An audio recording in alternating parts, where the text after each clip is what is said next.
Salut à tous, alors c'est Frédéric Delavie. Alors ce soir, je vais faire une petite vidéo qui, je pense, va vous permettre de récupérer beaucoup plus rapidement si jamais vous avez eu une déchirure musculaire. Alors je fais cette vidéo parce que je vois des gens qui sont fortement handicapés suite à des déchirures. Il y a tout le temps des récidives sur les déchirures, c'est fréquent et on voit les gens qui sont gênés, qui ne peuvent plus s'entraîner correctement. Alors, une déchirure, il ne faut pas confondre déchirure musculaire, ce qui est une déchirure des fibres du muscle en lui-même. Vous entraînez lourd, vous faites du sport, vous faites un effort violent ou un mauvais mouvement, vous allez étirer excessivement des fibres, ou si votre muscle est fatigué, toutes les fibres ne sont pas tendues de la même façon. Donc qu'est-ce qui va se passer? Les plus tendus vont recevoir le maximum de contraction. Au lieu d'avoir une contraction répartis sur tout le muscle, il va y avoir que les fibres qui sont un peu contractées qui vont à ce moment-là prendre le maximum de tension, c'est celles-là qui vont casser, parce qu'il y a une fatigue nerveuse, des fois accumulation de déchets, il y a plusieurs raisons à la fatigue nerveuse, c'est plurifactoriel, mais quand les fibres sont contractées d'une façon pas uniforme, fibres d'un muscle, on risque la rupture sur les fibres les plus tendues. Donc, ça, c'est la déchirure musculaire. Elles peuvent être petites, importantes, ça peut varier, il y en a des moyennes, il y en a des grosses et petites. Dans tous les cas, c'est assez gênant, ça peut même faire un hématome. Donc, quand il y a juste quelques petites fibres qui lâchent, ça fait une petite douleur, et après vous avez mal, vous massez, vous sentez qu'il y a une petite boule parfois par endroit, c'est les fibres qu'on lâchait comme un élastique, mais ça peut être un gros paquet de fibres qui lâchent aussi. Alors c'est assez gênant. En général, quand c'est un gros paquet, ça va faire un trou, ça ne va pas revenir forcément, mais ça peut quand même récupérer, les autres fibres vont se développer pour compenser. Par contre, si vous avez une rupture musculaire, c'est-à-dire la rupture d'un tendon, alors là, il n'y a rien à faire, il faut absolument aller à l'hôpital le plus vite possible pour voir un spécialiste et pour envisager une opération pour réinsérer le muscle, le tendon déchiré, le tendon qui a lâché sur l'os. Donc en général, on fait des trous dans l'os et on visse. Maintenant, c'est plus des vis, avant on mettait des vis en métal, maintenant c'est des vis en carbone qui disparaissent progressivement et qui sont remplacées par de l'os après, le temps que le tendon se réinsère dans l'os et que l'os pousse sur le tendon. C'est les deux vont se pousser. Il y a des fibres de collagène et des fibres osseuses, tout ça, ça va se renforcer. Vous allez après avoir en général une insertion aussi solide, voire plus solide qu'avant.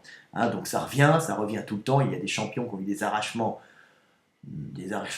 tendineux très importants et qui ont réussi quand même une très bonne carrière. Il y a l'homme fort là, Zydrunas Vasistas, un lituanien, je crois, un lituanien en Lituanie, énorme, qui gagnait tout le temps après avoir eu des insertions du tendon du quadriceps, deux des insertions, je crois, quand il faisait sa carrière de powerlifting. Je l'ai connu quand il avait 20 ans, il était énorme.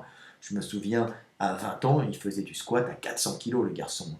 Donc après, il était l'homme le plus fort du monde pendant de nombreuses années, mais entre sa carrière de powerlifting jeune junior et sa carrière de strongman qui l'a emmené au sommet pendant de nombreuses années, il a eu une période où il s'est arraché de quadriceps et c'est revenu. Donc là, je ne vais pas parler des déchirures de quadriceps, des déchirures des ruptures tendineuses, je vais vous parler tout simplement des déchirures musculaires et surtout, je vais donner un petit conseil simple, comment récupérer d'une déchirure musculaire rapidement. Tout simplement, quand vous avez une petite déchirure musculaire, ce qu'il faut faire en général, c'est directement faire de l'assouplissement dessus pendant qu'elle est en train de cicatriser et pas attendre qu'elle cicatrise pour faire de l'assouplissement. Pourquoi? Parce que quand vous allez cicatriser, les fibres de collagène, les fibres du muscle, les tissus de soutien du muscle vont envoyer une espèce de colonisation des cellules de collagène les unes sur les autres qui montent et qui se colonisent, qui envoient des fibres de collagène pour restructurer ce muscle qui a été déchiré, pour refaire la trame de tissu de maintien du muscle dans lequel il y aura des éléments contractibles. Donc, ces tissus de maintien, ça fait comme du raccommodage, si vous voulez. C'est des fibres qui vont consolider l'endroit où ça a été déchiré.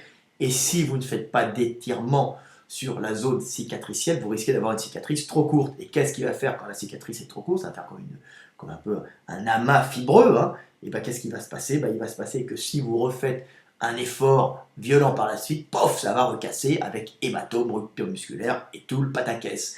Donc, qu'est-ce qu'il faut faire dès que vous êtes déchiré? Déjà, allez voir un médecin, vérifier aussi, mais quand vous savez que vous avez une déchirure, bah, entamez dans le jour qui suit, dans les jours d'après, des petits mouvements de stretching, on ne dit pas de faire mal, mais des petits mouvements d'étirement pour que la cicatrice fibreuse, se fasse dans les meilleures conditions, se fasse en longueur. Donc, stretching, toujours. Alors, c'est fréquent au pec, vous avez une petite déchirure au pec, vous entraînez plus, vous restez le bras le long du corps, et ben, malheureusement, si vous laissez tout le temps cette position, la cicatrice va se faire raccourcir, et à chaque fois que vous allez reprendre le pec, vous allez redéchirer, vous allez vous dire, j'ai une déchirure, c'est la merde, j'ai du mal, je ne peux plus faire de coucher, à chaque fois je me reblesse. Non, vous ne vous reblessez pas, c'est simplement, vous reblessez oui, mais c'est la cicatrice qui est trop courte et que vous n'avez pas étiré. Donc, étirez vos muscles. Par exemple, vous avez une déchirure au grand pectoral, je ne dis pas une désinsertion, mais une déchirure.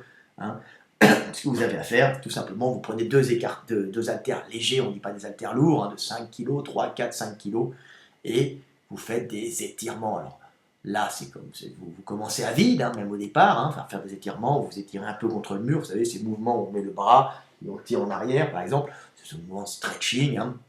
D'ailleurs, j'ai fait un livre de stretching, vous pouvez le voir, c'est pas fait pour être hyper souple comme un danseur, c'est essentiellement fait pour éviter les blessures, ça s'appelle le kit du stretching. Si vous voulez l'acheter, je pourrais m'acheter de beaux cadeaux de Noël et je pourrais m'éclater en allant au casino. Non, pas du tout, c'est parce que ça me permet de continuer à travailler. Donc, je vous explique, quand vous avez une déchirure musculaire, assouplissez dessus directement. On ne vous dit pas de faire des grands assouplissements, mais des petits assouplissements relax. Et après, quand vous prenez deux petits haltères, par exemple, et vous écartez bien les bras avec 2 kg, 3 kg, 4 kg, 5 kg. Et puis, si vous voulez éviter que ça revienne, essayez sur les zones où vous êtes un peu raide, où vous sentez que vous avez des problèmes de raideur. Ça peut arriver selon les gens, on est plus ou moins souple, ça dépend de nos leviers, ça dépend de notre morphologie. Si vous savez que vous avez des zones raides, faites de l'assouplissement régulièrement sur ces zones pour maintenir une bonne souplesse du muscle en évitant que lors de l'entraînement on casse et on fait du muscle, que les fibres se fassent trop courtes, parce qu'à chaque fois on va recasser quelques éléments, quelques petites fibrilles de collagène, c'est tout le temps de la destruction, reconstruction, la musculation, le sport. Donc à ce moment-là, vos régions plus raides, assouplissez-les un peu plus. On ne vous demande pas de faire de l'assouplissement pour faire le grand écart facial, on vous demande juste d'étirer vos muscles pour éviter que ça pète sur des mouvements à grande amplitude. Donc voilà, c'est tout simple. Commencez tout de suite le stretching après une déchirure. Alors ça arrive beaucoup aux ischios, aux ischio-jambiers, qui sont des muscles. Mais il y en a qui s'appellent le semi-tendineux et l'autre le semi-membraneux. Ça veut bien dire qu'il y a des tendons, il est très tendineux, il est très membraneux, tout ça parce que ce sont des muscles dans ces tissus de maintien, dans ces tissus de collagène. Ce sont des muscles qui, par exemple les ischios à l'arrière de la jambe, quand vous courez, quand vous récupérez sur la jambe, vous faites votre réception, vous stoppez d'un coup, c'est ces muscles-là qui récupèrent, qui accumulent toute l'énergie cinétique pour empêcher de faire un roulé-boulé. Donc ils sont très musculaires, mais ils sont aussi très tendineux. Donc ils sont faits pour accumuler de l'énergie cinétique dans leurs fibres élastiques et la restituer après. Mais le problème, c'est que comme on va très vite, les sprinteurs se déchirent souvent l'arrière, les ischio-jambiers et le grand adducteur qui, dans sa partie interne, externe, dans sa partie interne, postérieure, il part comme le grand adducteur part un peu comme comment ça s'appelle, un éventail. Vous voyez, donc ces fibres, il faudra regarder mes livres, regarder le guide des mouvements de musculation, j'en ai dessiné très beau. Donc, on peut déchirer la partie arrière du grand adducteur ou des ischios, et à ce moment-là, c'est des muscles qui sont quand même relativement tendus, qui ont comme pour but justement d'accumuler l'énergie cinétique lors des réceptions, et d'empêcher de faire des roulés-boulés. Donc, c'est des muscles très résistants, mais quand ça casse, ça fait très mal. Et en plus, ils sont pleins de fibres.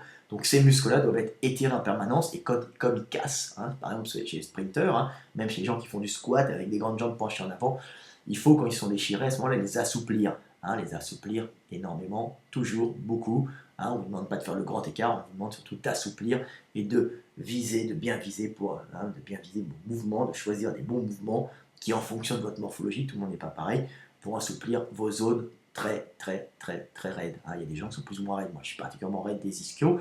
Ça me donne un bon sprint parce que j'ai une bonne récupération. C'est comme un ballon bien gonflé. Hein. Je cours vite, j'ai toujours couru vite et j'étais très bon au squat et au soulevé de terre. Hein. Mais le problème, je suis encore très bon au soulevé de terre, le squat j'en fais un peu moins. Le problème, c'est que c'est des muscles qui peuvent casser plein de fibres, donc ça va faire des cicatrices fibreuses hein, en paquet. Hein, c'est pas top. Hein. Donc il faut bien les étirer. Alors un mouvement sympa à faire pour étirer toute cette zone, éviter les blessures, hein, pour tous les gens qui font de la muscu par exemple, c'est de faire du soulevé de terre, jambes tendues. Hein, car les exercices de musculation lourds, hein, relativement lourds, on va dire le stretching lourd en général, a plus d'effet hein, que du stretching léger. Ben oui, il va tirer un peu plus et il va permettre aux muscles, en cassant et en permettant de restructurer avec un tissu, une trame fibreuse, hein, plus étendue et moins resserrée, hein, ce qui permettra d'éviter les blessures. Donc beaucoup de, par exemple, si vous faites du soulevé de terre lourd, vous faites du squat, rajoutez du soulevé de terre jambes tendues pour éviter des déchirures aux ischio-jambiers. C'est des trucs à savoir, hein, pareil pour le coucher, hein, faites des écartés avec halter, hein, pas trop lourd, mais faites-en à chaque fois, même si ce n'est pas votre mouvement de prédilection, faites-en pas pour la force, faites-en pour bien étirer les pecs et éviter les blessures quand vous êtes en bas du développé couché, où souvent c'est là qu'il y a des ruptures musculaires, ruptures tendineuses. Hein, de toute façon, la plupart du temps, si vous faites une carrière sportive ou une carrière de musculation, de bodybuilding, vous allez être confronté tôt ou tard à la blessure. Je ne connais personne qui ne s'est pas blessé. De toute façon, même si vous entraînez bien, avec l'âge, on devient plus fragile et un jour, on est confronté à ses limites. Hein, et aussi au fait que nous sommes programmés pour nous dégrader. Hein, mais on peut ralentir ça et on peut vivre en très bonne santé, très costaud, très fort et même relativement souple, sans beaucoup de blessures, très longtemps si on fait attention. Voilà. De toute façon, l'échéant, la fin, de toute façon, on finit tous au cimetière. On se dégrade tous à un certain moment. C'est normal, hein, on ne va pas rester tout le temps sur Terre. Il faut de la place pour les nouveaux arrivants et qu'ils fassent l'expérience de la vie, eux aussi. Hein. Donc une expérience nouvelle qu'ils aiment, hein, qu'ils aient la relation à l'autre et qui se transmettent la vie. Hein. C'est beaucoup plus sympa et qui découvrent le monde hein, avec des yeux émerveillés de jeunes, d'enfants et après avec la sagesse d'un vieillard qui accepte de partir. Hein, c'est mieux que d'être un vieillard toute sa vie à la fin. Hein, c'est pas très bien, hein, parce qu'on va se faire chier, on aura tout connu. C'est pas marrant. Donc voilà, un peu de philosophie derrière, ça fait pas de mal. Donc voilà les trucs pour éviter de se blesser. Alors d'autres trucs, évidemment, il y a les massages, hein, il y a les rouleaux de massage, il faut décontracter les zones, mais ça c'est plus de la décontraction. Hein. Quand on a des nœuds, c'est plutôt pour éviter les blessures. Moi je vous explique comment ne pas comment récupérer d'une blessure et d'une déchirure, ce qui est fondamental. N'oubliez pas ce que je vous ai dit, le lendemain ou le surlendemain, assouplissez votre déchirure. Évidemment, si vous avez une énorme déchirure avec un hématome, on va éviter tout de suite. Hein, de toute façon, allez voir un médecin hein, pour voir si ce n'est pas une rupture tendineuse. Mais si c'est une déchirure moyenne, hein, même, ou petite, bah, assouplissez dès le lendemain. Voilà, et comme ça, vous assouplissez tous les jours un petit peu et vous aurez une belle cicatrice en longueur qui ne va pas recasser. Hein. Comme si on raccommodait trop court, hein. Évidemment ça va péter. C'est comme ça, c'est la vie, c'est tout. Donc on peut faire aussi du massage, hein, du bon massage. Alors il y a des rouleaux de massage, hein, on appelle ça, alors c'est vieux comme le monde, moi j'utilisais les balles de tennis, hein, et je les mettais sur mon lit et je me faisais craquer. Enfin, maintenant il y a des rouleaux de massage, vous savez, ils vendent ça une fortune, mais c'est assez sympa avec des picots, on peut le mettre sur le dos, mais c'est plutôt de la décontraction, c'est plutôt pour éviter les contractures musculaires. Un autre truc qui est pas mal pour bien récupérer, c'est toujours le collagène. Hein. L'hydrolysate de collagène, c'est toujours efficace. Il y en a en poudre, il y en a en liquide. Hein, maintenant, ils en font du très bon, avec un très bon goût en liquide. Là, j'en ai pris un chez Citec. Très bon. Si on prend aussi en Allemagne, qui est pas cher, hein, c'est de la gélatine. Hein. C'est issu en général des restes animaux, hein, de la peau qui bouillit, qui est récupérée, soufflée, pulvérisée. Hein, et ça fait des microparticules, des microparticules dans l'air chaud. Hein. on bout les restes des animaux. Hein, et puis après, cette mixture, elle est pulvérisée, soufflée dans une espèce de buse, hein, avec une buse. Et alors c'est soufflé, c'est pulvérisé dans de l'air très chaud et ça part en petites bulles, en petites poudres. Hein, c'est comme ça qu'on fait de la poudre. En général, alors, il doit y avoir plusieurs méthodes, c'en est une. c'est des déchets animaux, hein. Il y a le collagène végétal, on en trouve moins, puis en plus il est souvent moins adaptable, moins bien adapté à l'homme. Donc prenez du collagène, hein, du collagène pour récupérer, surtout si vous faites beaucoup de sport, hein, parce que quand on a une activité normale, en général, on n'a pas besoin d'énormément de collagène, mais comme on fait beaucoup de sport, quand on fait beaucoup de sport, ben, on casse, hein. Il faut restructurer tout ça, hein. Ça demande, quelqu'un qui fait du sport, demande beaucoup plus de nutriments que quelqu'un qui a une vie relativement sédentaire. Donc, dans les deux cas, il faut manger équilibré. Donc voilà, collagène en poudre, c'est très efficace. Hein, maintenant, on en trouve partout. C'est un peu la mode, mais c'est la mode parce que celle-là, c'est une mode qui marche. Des fois, il y a des modes qui marchent absolument pas. Voilà, c'était à peu près tout ce que j'ai à dire. Alors n'oubliez pas, hein, après une blessure, on s'étire le lendemain, hein, même si ça fait un peu mal, pas trop, il ne faut pas avoir très mal, mais on étire pour avoir des cicatrices qui vont se refaire en longueur pour pas que ça repète. Le conseil, c'était le conseil du soir, 15 minutes.